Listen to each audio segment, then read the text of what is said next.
आज Doubtnut app download करें। Doubtnut पर अपने सभी गणित, रसायन विज्ञान, भौतिक विज्ञान और जीव विज्ञान के डाउट्स का करो सफाया।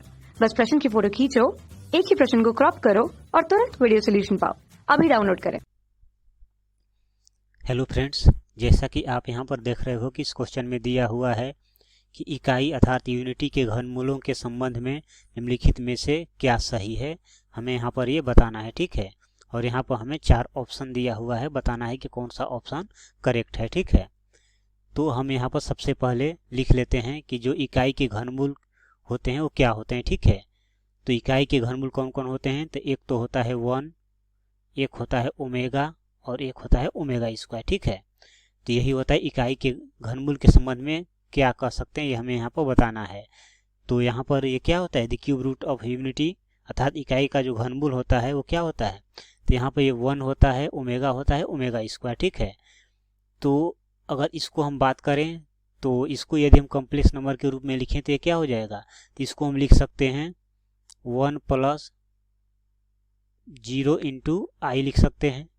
अगर हम इसका बात करें ओमेगा को, तो ओमेगा का वैल्यू क्या होता है, तो ओमेगा का वैल्यू होता है -1 प्लस √3i/2 होता है। ठीक है, और इस ओमेगा स्क्वायर का बात करें तो इसका वैल्यू होता है -1 -√3i/2 होता है। ठीक है, तो इसको हम लिख सकते हैं -1/2 प्लस और ये हो जाएगा √3/2 × i। ठीक है, और i मीन्स ये आयोटा इसको पढ़ते हैं। ठीक है, आयोटा भी बोलते हैं, आई भी बोलते हैं। ठीक है, तो मेनली यहाँ पर हम आयोटा यूज करते हैं, तो ये इसको हम लिख सकते हैं -1/2 माइनस और ये हो जाएगा √3/2 × आयोटा। ठीक है, तो ये निर्देशांक का अगर बात करें तो ये हो जाएगा 1,0। अगर इसका हम बात करें निर्देशांक के रूप में तो ये हो जाएगा -1/2 √3/2 हो जाएगा। ठीक है, और इसका हम बात करें तो ये हो जाएगा -1/2 -√3/2 हो जाएगा। ठीक है, अब हम यदि मान ले इसको ए बिंदु, इसको बी बिंदु का निर्देशांक मान ले और इसको सी बिंदु का निर्देशांक मान ले। ठीक है, तो यदि हम ए बी का मान निकालते हैं यहाँ से तो ये क्या हो जाएगा, तो ये हो जाएगा, अब दूरी सूत्र से हम यहाँ पर निकाल दे रहे हैं दूरी, तो ये हो जाएगा हमारा -1/2 -1 का होल स्क्वायर प्लस और ये हो जाएगा √3/2 -0 का होल स्क्वायर। ठीक है, तो ये हो जाएगा हमारा अंडर रूट और ये कितना हो गया, तो ये हो जाएगा हमारा, तो ये हो जाएगा फाइनली हमारा कितना -3/2। -3/2 का स्क्वायर कितना हो जाएगा, तो -3 का स्क्वायर 9 और 2 का स्क्वायर 4, तो ये हो गया 9/4। ठीक है, और ये हो जाएगा प्लस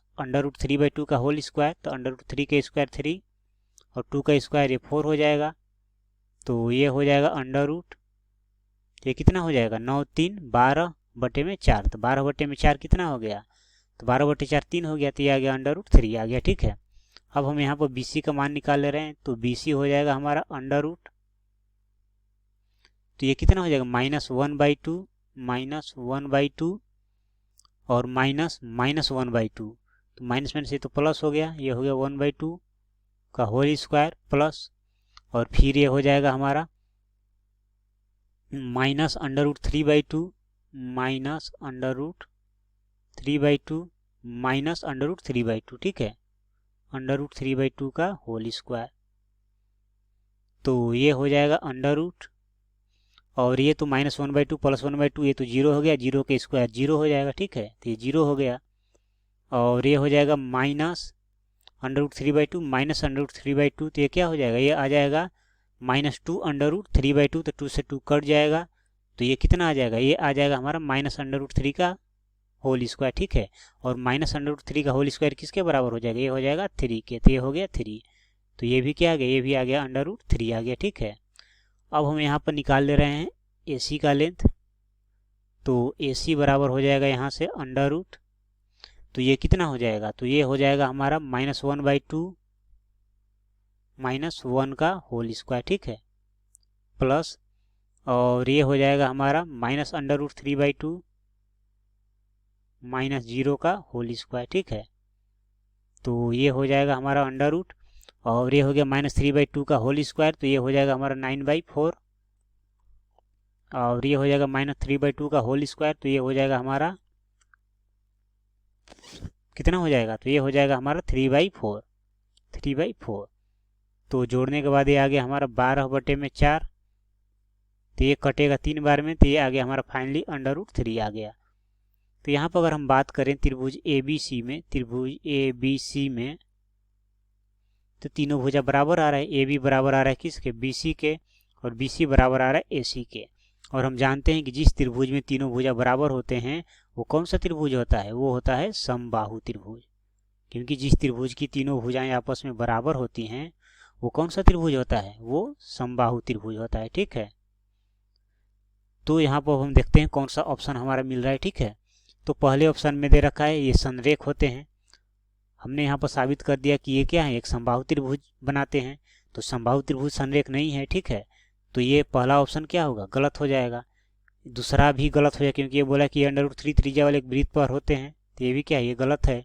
और सी में ये एक समबाहु त्रिभुज बनाते हैं, जो कि हमने अभी यहाँ पर सिद्ध किया। तो ये क्या आ गया, ये आ गया कि ये एक समबाहु त्रिभुज बनाते हैं, क्योंकि यहाँ पे इसके तीनों भुजा आपस में क्या आ रहे हैं, बराबर आ रहे हैं। और ये डी तो इसी प्रकार नहीं हो पाएगा। ठीक है, तो इस क्वेश्चन में हमसे यही बोला गया था कि इकाई के घनमूलों के संबंध में निम्नलिखित में से क्या सही है। तो हमारा क्या आंसर होगा कि ऑप्शन सी जो है वो करेक्ट ऑप्शन है। तो उम्मीद करता हूँ समझ में आया होगा। Thank you. कक्षा 6 से 12वीं से लेकर नीट, IIT, JEE वो एडवांस के लेवल तक 1 करोड़ से ज्यादा छात्रों का भरोसा। आज ही डाउनलोड करें डाउटनेट ऐप या व्हाट्सएप करें अपने सारे डाउट्स 8400 400 400 पर।